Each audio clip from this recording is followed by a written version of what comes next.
মনে হয় না, কিন্তু উনি যদি কারো থেকে পেয়ে থাকে তাহলে এগুলো সব ওয়ারিসের হক।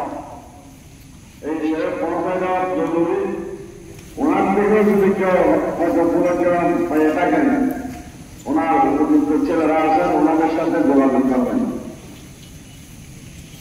এখন আপনাদের সামনে জরুরি কথা বলবেন আমাদের অস্ত্র মাদ্রাসার মহতমের হযরত মাওলানা মুফতি খলিল আহমদ কুরাইশি দাওয়াত বরকাতুহ।